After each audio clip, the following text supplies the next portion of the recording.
Hi, everybody. Thank you so much for coming. So maybe a good way to start is to introduce the panelists today. On the right, we have Jan Verwoert. Thank you very much for coming, Jan. Jan is a critic and a musician based in Berlin. And he's here for a couple of reasons. One is, of course, to be on this round table, but also tonight he will perform with his band La Stampa at the Room Lucerne of Kopfbau. It's the very large room at the old central entrance of the fair. The concert will start at 10:30, and I hope some of you will come to that. We also have Nikolaus Hirsch, who is the rector of Staedelschule, the art academy in Frankfurt, and an architect, and a collaborator on quite a few projects in the past with e-flux. Julieta Aranda, my main collaborator and vice president and commander-in-chief, yes, and an artist, of course, with whom we developed a project for Art Basel. We were invited by Art Basel to make use of the oldest building in the art fair complex, which is called Kopfbau. It's the big red building just at the corner of Messeplatz. It will be knocked down next year, so this year we were asked to develop a series of projects, and we could demolish walls, do anything we want, because the building will not be there for much longer. So we brought with us 5 or 6 projects that have to do with that, some of which have been conceived a few years ago and traveled all around the world, such as the pawn shop, but also Time Bank, which is currently actually presented its Porticus in Frankfurt. As well, we invited Hans-Ulrich Obrist to present with us a project that we've been working on for quite a long time, which is called the Agency of Unrealized Projects, which is an archive and an exhibition of unrealized projects by more than 500 artists from all around the world. We also organized a book co-op, which is basically a bookshop comprising publications by more than 100 museums, art centers, artist-run spaces, Kunsthallen, Kunstvereins, from all over the world that participate in e-flux Journal network. e-flux Journal is an online publication that we put out, which is also produced in print via self-publishing by all of these participating institutions. There is also a bar on the roof, which is sometimes quite difficult to get to because it has a limited capacity because of fire regulations, but it opens at midnight and goes on until the last person leaves. So this is kind of a very short introduction, maybe. And the other thing that I wanted to mention is just to outline a little bit the context for this conversation. We wanted to talk about parallel economies. And of course, you know, the word economy seems to these days imply primarily capitalist economy, primarily the market. But of course, for us, economy is something much more expanded. It just means a system of organization of resources, or maybe closely related to the Greek, ancient Greek version of this word, which basically means managing a household, of keeping our life and our artistic practice or critical practice sustainable. And of course, at the moment, you know, there is really a very big crisis, which you don't feel when you're at Art Basel, because here the champagne is flowing, the hall is full, people are buying and selling art for lots of money. But just 2 days ago in Holland, the government basically cut public art institutions' budget by 30% and closed 11 of some of the most significant public art institutions in Europe. Just arbitrarily said that starting 2013, they will not be funded anymore, including Rijksacademy and some of the most notable, you know, public institutions in Europe. So in the public sector, there is a really gigantic crisis which affects very much the kind of practices that we are interested in, practices that have to do with research, with experimentation, that maybe do not immediately result in commodifiable objects that could then circulate within this economy. So the situation is actually quite urgent. And so maybe this is enough of an introduction, and we can somehow talk about this a little bit. Yeah.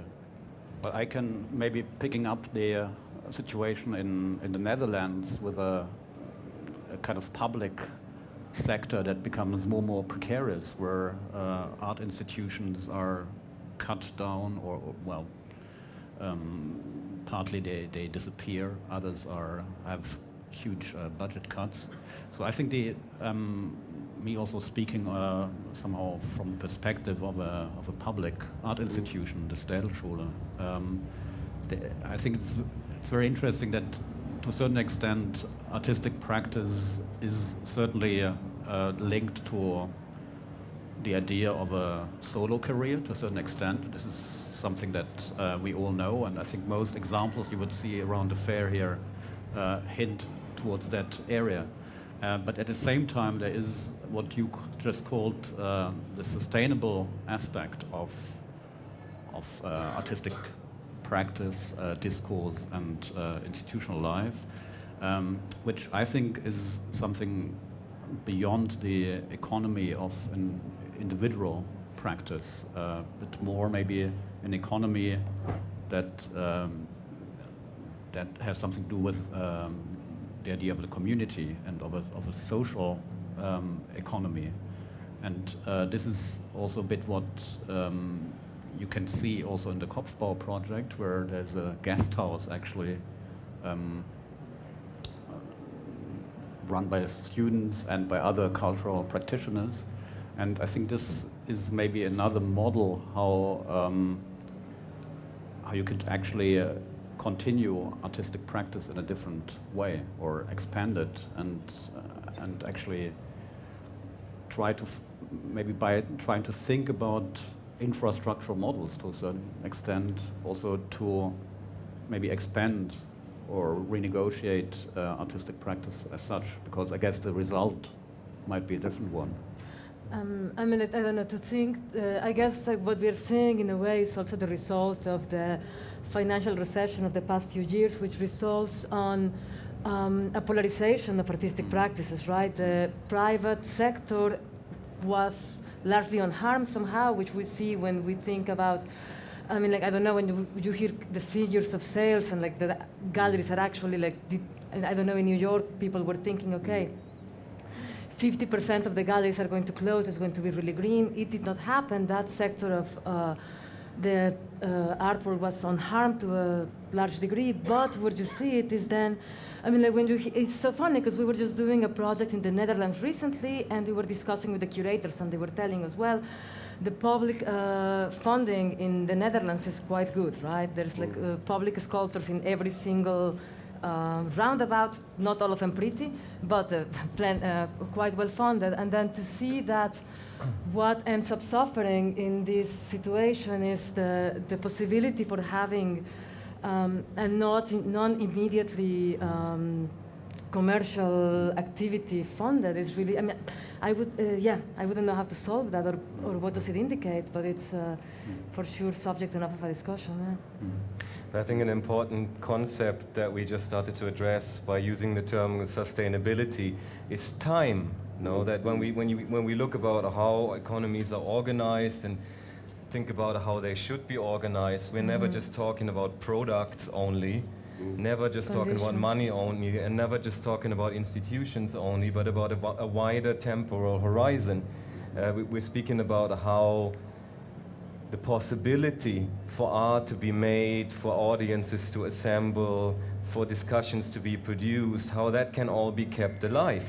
And that it should be kept alive, and that beyond the instantaneity, that moment of like where a product changes hands, there is a much wider horizon, a temporal horizon, which raises the question of who's going to be responsible for allowing art to continue to exist, be produced, and be discussed.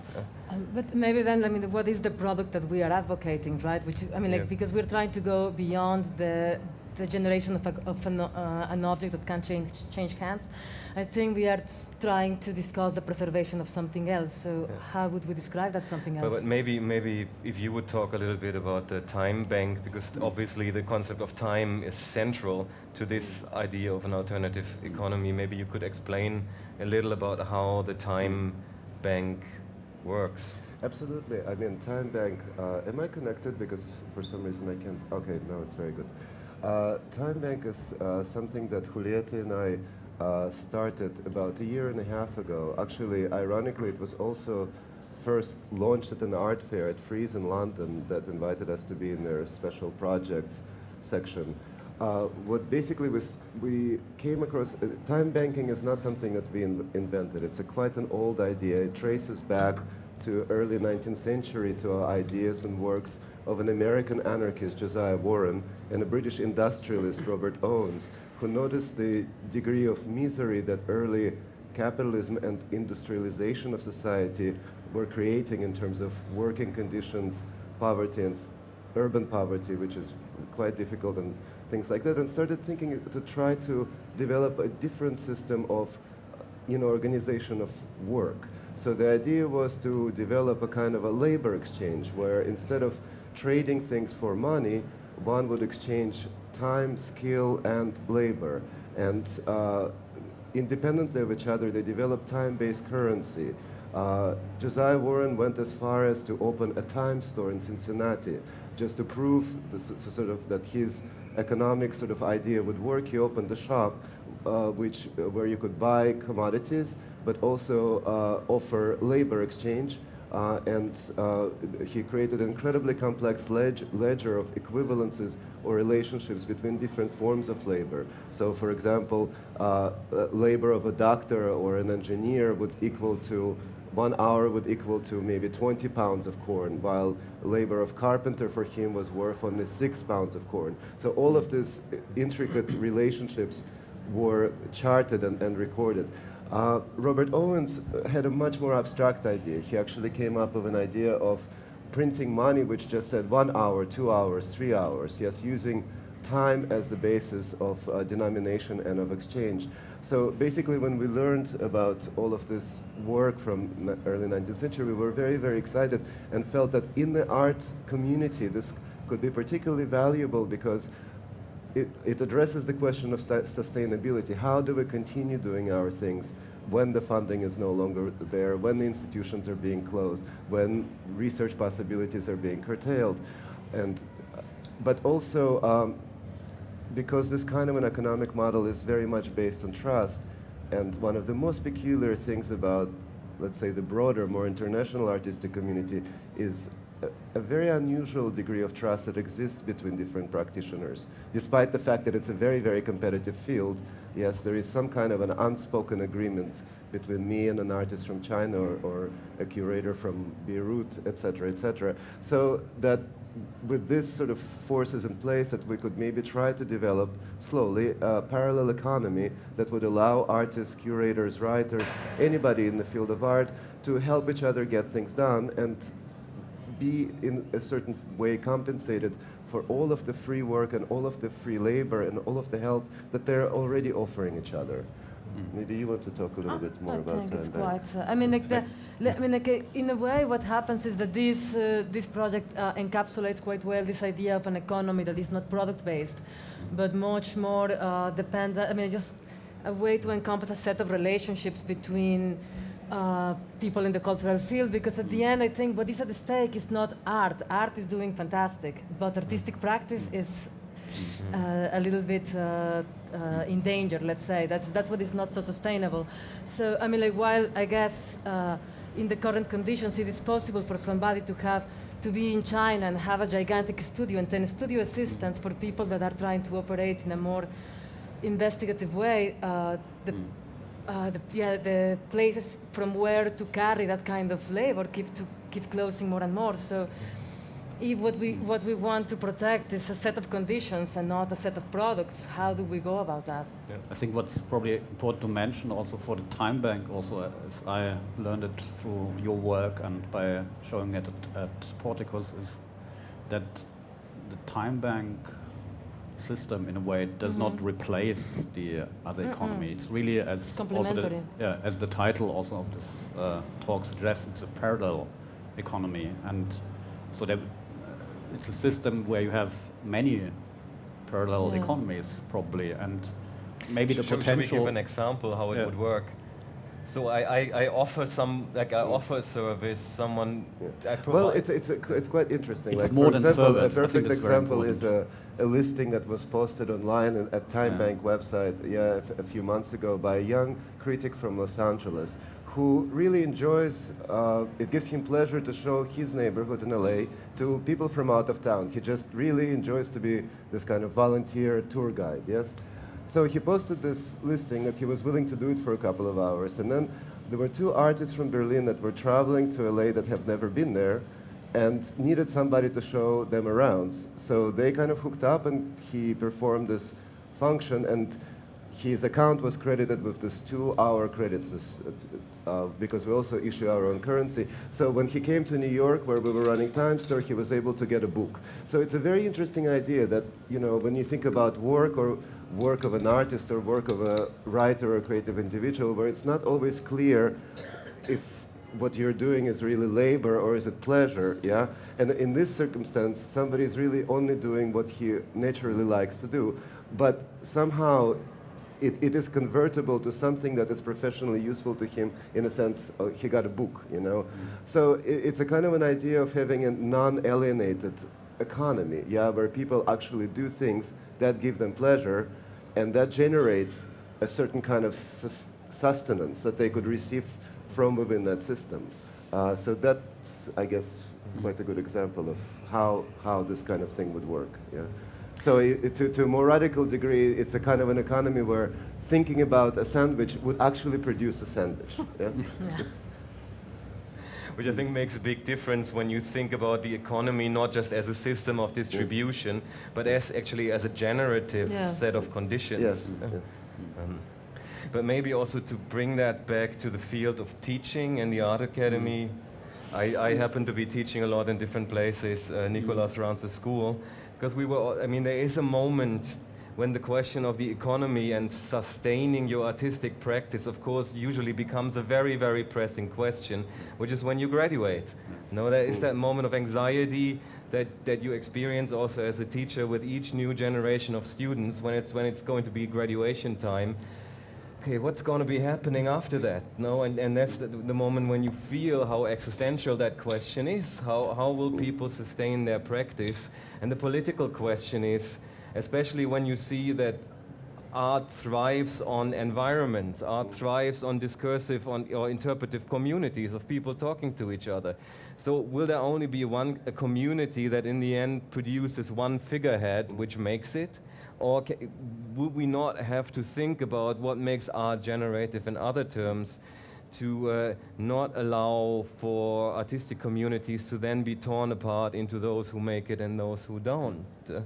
And what terms could we actually develop to defend the right of entire social environments to be supported?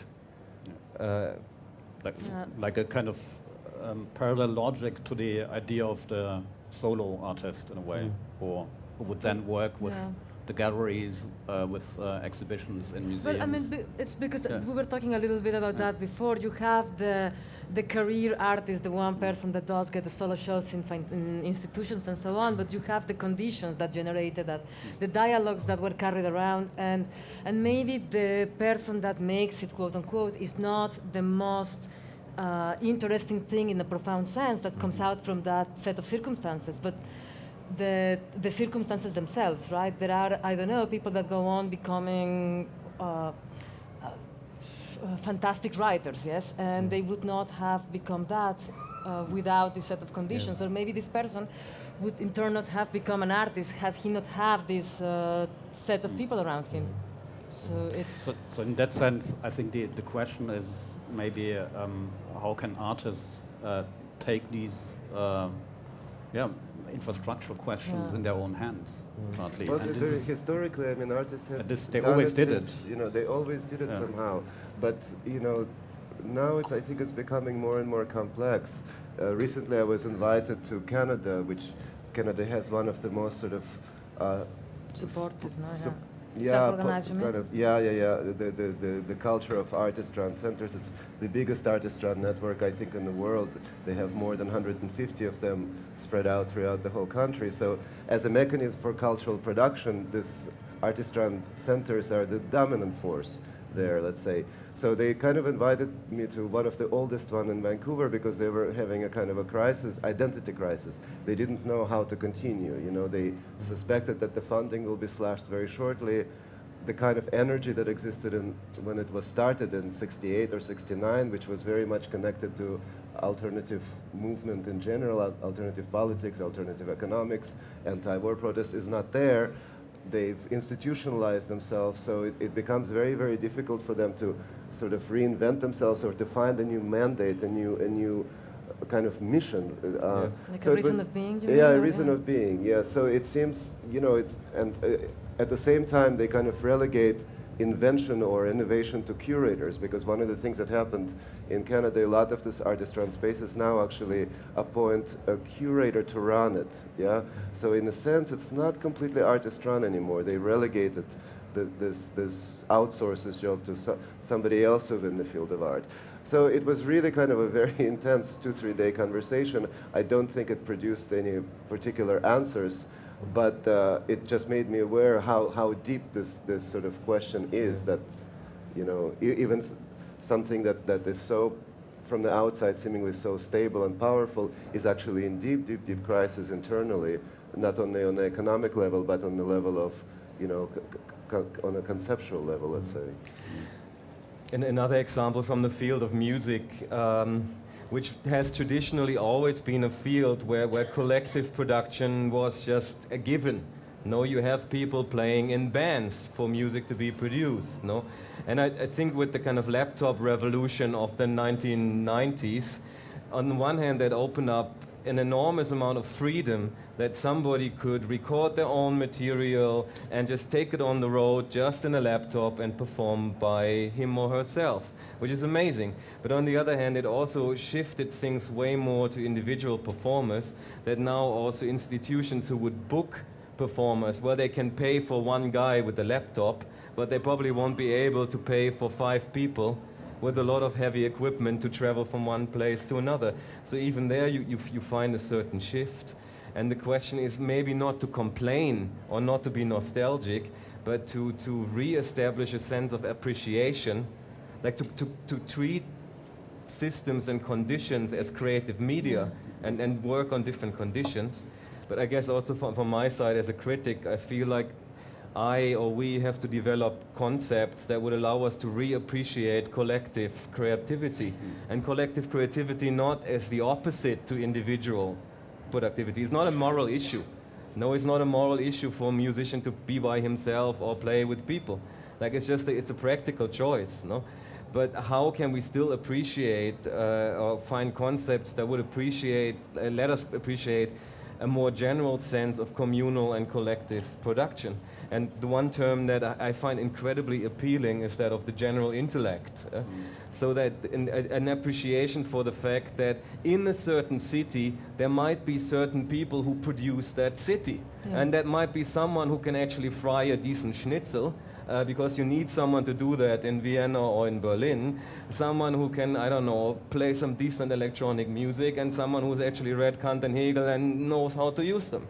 No, and that a city should be proud of being a city in which such things are possible. I guess, and it's like, of course, what you're saying is that the city is produced not only by these single elements, the person with the schnitzel and the person with the Kant knowledge, but the connection between these elements, right? Yeah, because I think what happens now is that there is some kind of disintegration. There is an immense proliferation of singular subjectivities, but no connecting tissue that actually enables them to form something larger than what they are on their own. Yeah. So, it's more about how to produce these connecting tissues without ideologizing them again, no? Because the moment you moralize, you ideologize, you replace things that should somehow moralistic, no? Happen on the level of social relations with kind of abstract concepts, and that usually doesn't do the trick, no? But to produce concepts that add to a general atmosphere where you feel that, yes, these things, they do matter. I think what is the city that one wants to produce? One of the questions then might be, is this a rather informal organization or structure, or to what extent should it be formalized with all the maybe problems that arise through formalization? Yeah. And so also talking about economies, is it an informal economy, or like the time bank is a very formal model? But talking about very informal phenomena, and trying to value them. And I think on a broader scale, there's this question: to what extent should you formalize social interaction? I think it could be something like the gray market models, right? When you have this sense of, okay, here is the, like the way you are supposed to do things, completely sanctioned. Then you have black markets, which are absolutely illegal, and then all the loopholes that you find to get things done when there is no other way, right? It's like desperate ingenuity somehow. That is, great territory. I mean, that's super fertile somehow for this kind of thing. But I would say, like, if one aim is to avoid ideology, then there is two ways to go. One is to take that risk to formalize, and that is a good thing about currencies. No, currencies allow you to formalize exchanges, but just for the sake of that formalization. And so the risk to formalize would be one thing, and maybe on the other hand, the joy to produce atmospheres.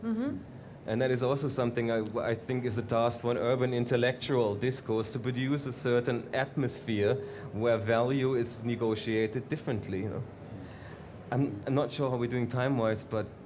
Talking about time. Yeah, exactly. Are there questions from the audience? Yeah? Yes. There's a mic. There is a mic coming. Yeah.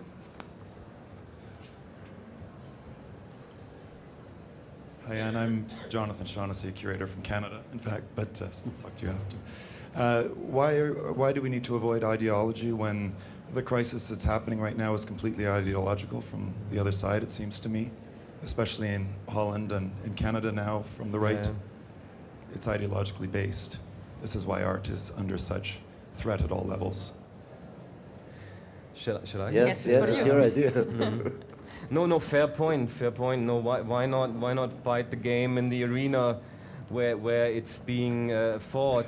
But for me, I come from Germany, so ideology is not a way to go. No, I don't want to go back there. No, and the second thing is, I have a feeling that people who use ideology to stake their claim, they will never respond to arguments. Know that you can get into a fist fight with someone like that, but apart from that, since it's all rhetorics, you're just pitching lies against lies. And I think for strategical purposes in a funding application, yes, you can lie to the people to get the money. So I think that's ideological warfare. No, artistic research, knowledge production, tick, tick, tick, tick, tick. Can we please have the money? Yeah? That's ideological warfare. And apart from that, I mean, in Holland they don't care. They really, it's such a. I just learned the Yiddish term Luftgeschäft. Yeah, it's such like a game of zeros. They just cut the culture because it's visible.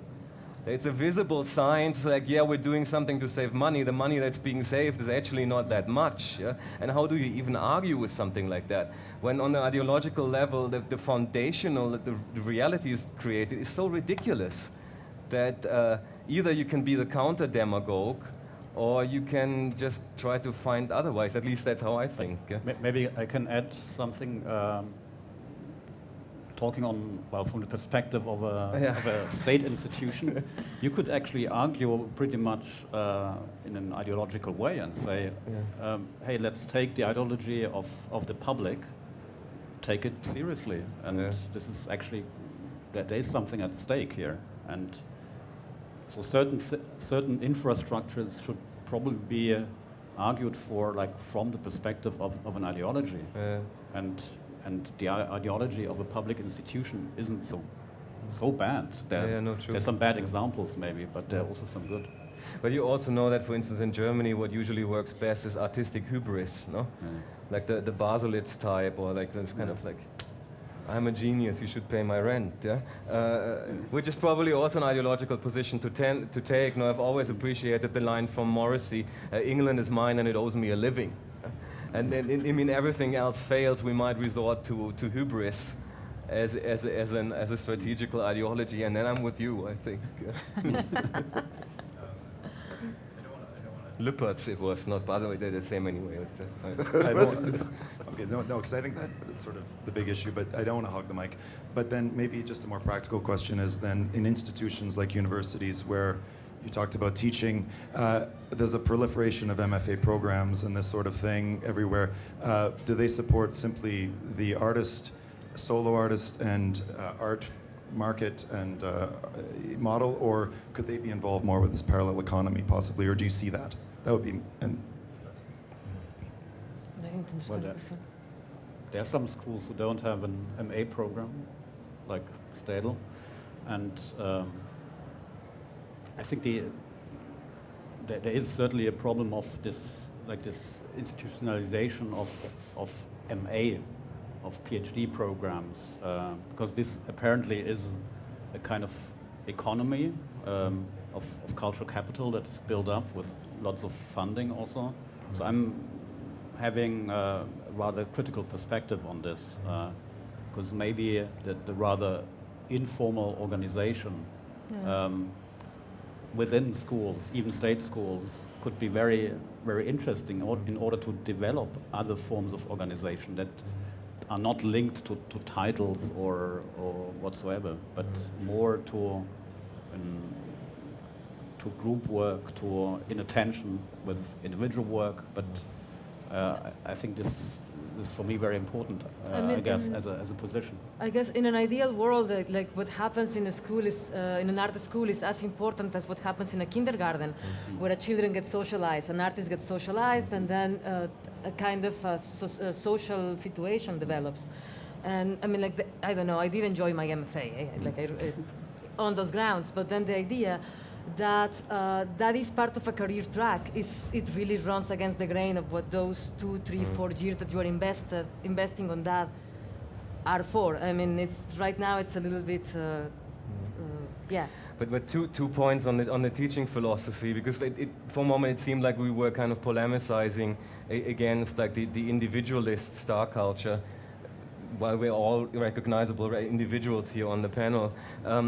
But I believe it is not actually a contradiction. No, that when you teach, I think there's always two things that make you aware of the fact that you're working towards the public. The one is really that you try to help people to create a dense, an opaque, a rich subjectivity.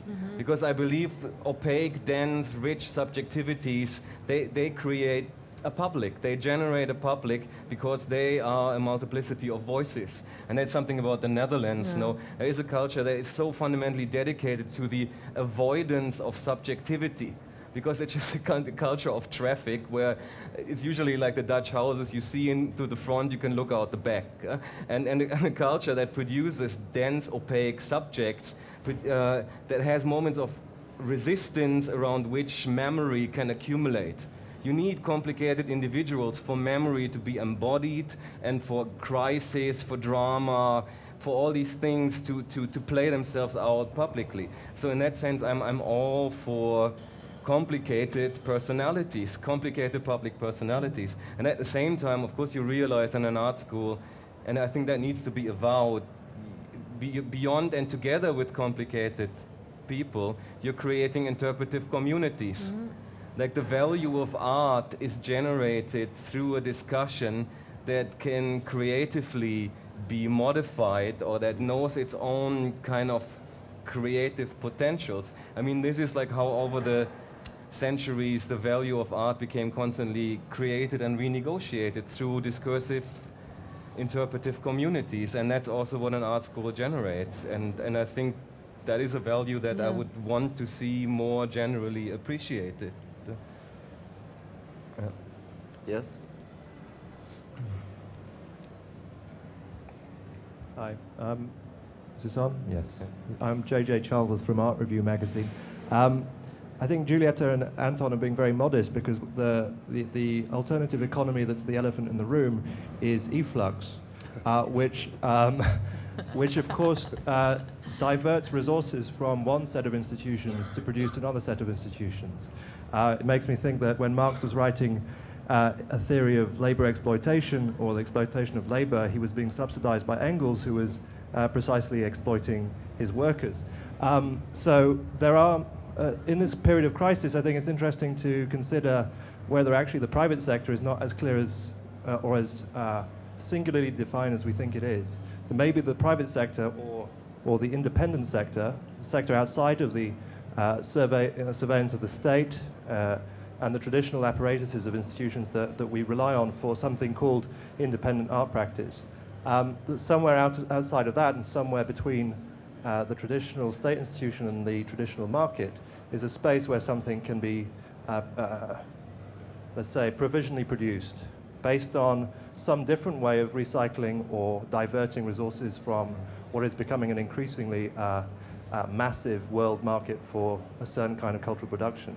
I'm wondering if that's one way ahead, because I'm worried that the panel is talking about conserving something which maybe cannot survive what is going to happen in the next 5 years, and that maybe we need to look elsewhere for a space to operate. Oh boy, me? Yes. Well, you know, to some extent I completely agree with you, but at the same time, I mean, e-flux, of course, is completely committed to public institutions. In fact, if you see who e-flux usually works with and collaborates with, and the entire network is comprised of public art institutions worldwide. So, you know, on one hand, yeah, maybe, you know, it's a little bit frustrating. The public sector can be so bureaucratic. You know, there is politics at work. In Europe, it has a lot to do with nation state, but that's, of course, a large part of development of art, or at least modern art in general, contemporary art.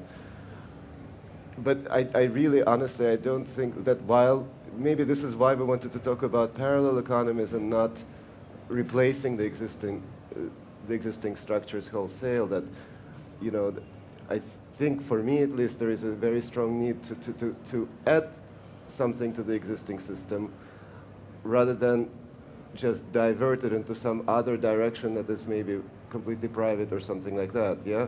I don't know if it's a very good answer to your question. Partly, I don't know what the answer is. I just also agree with you that this is a very strange thing, and it's maybe e-flux is a bit of a paradox and it's a problem, but yeah. I mean, it's probably not up to me to defend your approach, but I have to say, as a writer, as a freelance writer, in Germany, for instance, I've constantly, ever since I started writing, being exposed to a particular form of bigottery, which means that German culture is very idealist. No, it says, yes, yes, like you should be dedicated to the ideal of cultural production, and because you're so dedicated, I don't think we have to pay you. No? Because your idealism is so rewarding that actually, and when you talk about money, which means that you need it, and then you instantly kind of marginalize as someone who say like yeah, the needy, greedy ones, and not surprisingly, a lot of the people who claim the high moral ground of the morally austere anti-capitalist are, of course, upper class, yeah? And of course they can reproach people who still need the money for their needs because they don't need it, yeah? And so I think it's bigoted and it's actually not helping to sustain free, self-determined forms of art writing, of criticism. Whereas I think people like Anton and Julieta, e-flux, but also Fries, have been always very open about the fact that they're making money, but they're making money to create a public in which writers like myself don't have to apologize for not being upper class. Yeah? So I strongly support that approach. It's one lie less. And I think that's a good thing. So maybe one last question, if anybody has a question. If not, we could just go and have a drink. Yeah. Yes.